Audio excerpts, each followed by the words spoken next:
जळकोट तालुक्यात ढगफुटी सदृश्य पाऊस, साठवण तलाव भरले. जिल्ह्याच्या इतर भाग पावसाच्या प्रतीक्षेत.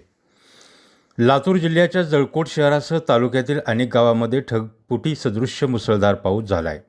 जळकोट, वांजरवाडा, घोणसी, कोळनूर, माळिप्परगा, रावणकोळा, पाटोदा खुर्द सह अनेक गावात जोरदार पाऊस बरसला आहे. जवळपास 45 मिलीमीटर इतका पाऊस झाला आहे. काही गावामध्ये तर 65 किलोमीटरपेक्षाही अधिक पाऊस बरसला आहे. अनेक दिवसापासून दडी मारलेल्या पावसाने अवघ्या एका रात्रीत परिस्थिती बदलली आहे. पाणी टंचाईच्या चिंतेत असलेल्या नागरिकांना या पावसामुळे मोठा दिलासा मिळाला असून अनेक साठवण तलाव आणि पाझर तलाव भरून वाहू लागले आहेत. मात्र दुसरीकडे अतिवृष्टीमुळे शेतीचे मोठे नुकसान, ओढे नाल्यांना पूर आणि वादळी वाऱ्यामुळे झाडे उन्मळून पडल्याच्या घटनाही घडल्या. तर जळकोट तालुक्यातील तिरू नदीही वाहती झाली आहे.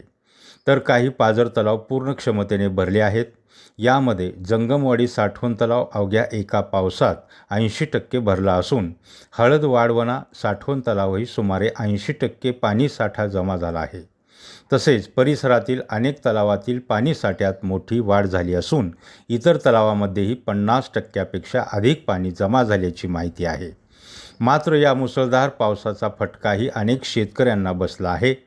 अनेक ठिकाणी एका शेतातील पाणी दुसऱ्या शेतात घुसल्याने बांध फुटले आहेत, सुपीक माती वाहून गेली आणि शेतीचे मोठे नुकसान झाले आहे.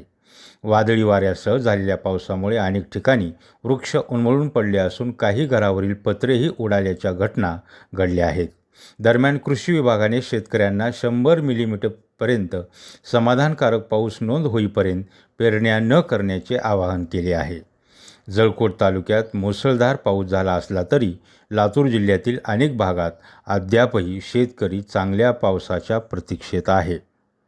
वृत्तसंपादक अमोल इंगळेसह मी, जिल्हा प्रतिनिधी श्रीनिवास फडणीस, भारत सत्ता लाईव्ह, लातूर.